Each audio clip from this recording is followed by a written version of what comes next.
সুপ্রিয় দর্শক মণ্ডলী, আসসালামু আলাইকুম। আজ আমি আপনাদেরকে জানাবো যে মামলা মোকদ্দমা করার জন্য আপনি কোথায় যাবেন। আমরা অনেকেই মামলা মোকদ্দমা করতে চাই, আমাদের জায়গা জমি নিয়ে সমস্যা আছে, আমাদের বিরুদ্ধে কেউ ফৌজদারি কোনো অপরাধ করছে। কিন্তু আমরা মামলা মোকদ্দমায় যাওয়া ছাড়া যখন আমাদের আর কোনো উপায় থাকে না, তখন আমরা কোথায় যাব মামলা মোকদ্দমা করতে? এই নিয়ে আমাকে অনেকে প্রশ্ন করেন। আজ এই বিষয় নিয়ে কথা বলবো। আমি Kazi Iqbal Hossain advocate, Bangladesh supreme court. ধরুন আপনার বিরুদ্ধে যদি দেওয়ানি প্রকৃতির কোনো সমস্যা হয়, আপনার যদি দেওয়ানি প্রকৃতির কোনো ক্ষতি হয়, তাহলে আপনি স্পষ্ট ভাষায় হচ্ছে আপনি দেওয়ানি আদালতে যাবেন। সেই দেওয়ানি আদালতগুলো প্রত্যেক ডিস্ট্রিক্টেই আছে। তবে আপনাকে যেতে হবে আপনার যে আর্থিক এখতিয়ার বা স্থানীয় এখতিয়ার অনুযায়ী। অনেকগুলো দেওয়ানি আদালত আছে। আপনার এখতিয়ার অনুযায়ী যে আদালতে যাওয়ার আপনি সেখানে যাবেন। সে বিষয়ে অবশ্যই আপনাকে বিজ্ঞ আইনজীবীর পরামর্শ নিয়ে যেতে হবে। তো দেওয়ানি ক্ষতিটা বলতে কি? দেওয়ানি ক্ষতিটা হচ্ছে মূলত সম্পত্তি এবং পদের অধিকারজনিত ক্ষতিটা হচ্ছে দেওয়ানি ক্ষতি। সম্পত্তি বলতে জায়গা জমি, প্লট এই সমস্ত কিছুই হচ্ছে আপনার সম্পত্তি। আর পদ বলতে ধরেন আপনি কোথাও কোনো একটা পদে আছেন, ধরেন আপনি স্কুল ম্যানেজিং কমিটিতে আছেন অথবা আপনি স্কুলে চাকরি করছেন। এই পদ নিয়ে যখন কোনো সমস্যা হবে তখন এটা একটি দেওয়ানি প্রকৃতির ক্ষতি। তাছাড়া ধর্মীয় রীতিনীতি পালনের অধিকারও দেওয়ানি প্রকৃতির ক্ষতি। সেখানে যদি কেউ আপনাকে বাধা দেয়, তাহলে আপনি সেক্ষেত্রে দেওয়ানি আদালতে যাবেন। নির্বাচন সংক্রান্ত কোনো বিষয়েও দেওয়ানি ক্ষতি, সেক্ষেত্রে আপনি দেওয়ানি আদালতে যাবেন।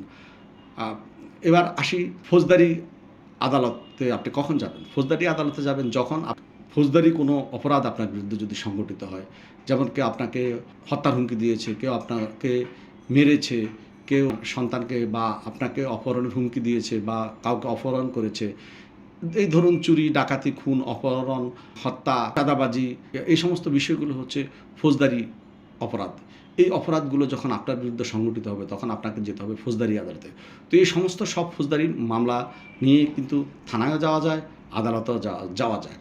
তো আদালত বলতে যেটা ফৌজদারি আদালত, যেমন আমাদের দেশে যে সমস্ত ম্যাজিস্ট্রেট আদালতগুলো আছে, জুডিশিয়াল ম্যাজিস্ট্রেট আদালত, ডিস্ট্রিক্ট কোর্টগুলোতে আপনি আপনার বিরুদ্ধে যদি কোনো ফৌজদারি প্রকৃতির ক্ষতি হয়, আপনি থানায়ও যেতে পারেন। সেই জুডিশিয়াল ম্যাজিস্ট্রেট আদালতে গিয়েও আপনি নালিশি দরখাস্তের মাধ্যমে মামলা করতে পারবেন।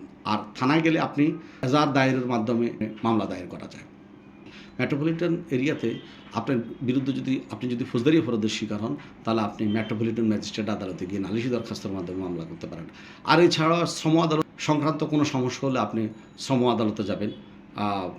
শ্রম আদালতের নির্বাচন সংক্রান্ত বিষয়গুলো কিন্তু আবার সিভিল আদালত থেকে। আরও অনেকগুলো কোর্ট আছে, রাজস্ব আদালত আছে, বিদ্যুৎ আদালত আছে, বন আদালত আছে, অনেক আদালত আছে। তো আমাদের দেশে সাধারণত সিভিল এবং ক্রিমিনাল অর্থাৎ ফৌজদারি এবং দেওয়ানি বিষয়গুলো নিয়েই সবচেয়ে বেশি সমস্যার সম্মুখীন হয়ে থাকে।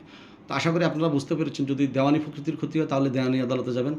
আর ফৌজদারি অপরাধের যদি শিকার হন আপনি, তাহলে ফৌজদারি আদালত, ম্যাজিস্ট্রেট কোর্ট অথবা আপনি থানায় মামলা করতে পারবেন। তো আশা করি আপনারা বুঝতে পেরেছেন। যদি আমার এই ভিডিওটি যদি আপনাদের ভালো লাগে বা উপকার আসে, তাহলে অবশ্যই সাবস্ক্রাইব করে দিবেন। ইনশাআল্লাহ ভবিষ্যতে আমি আপনাদের জন্য আরও ভালো ভালো ভিডিও তৈরি করে আনবো, যাতে আপনারা সহজে বুঝতে পারেন আইনের বিষয়গুলো।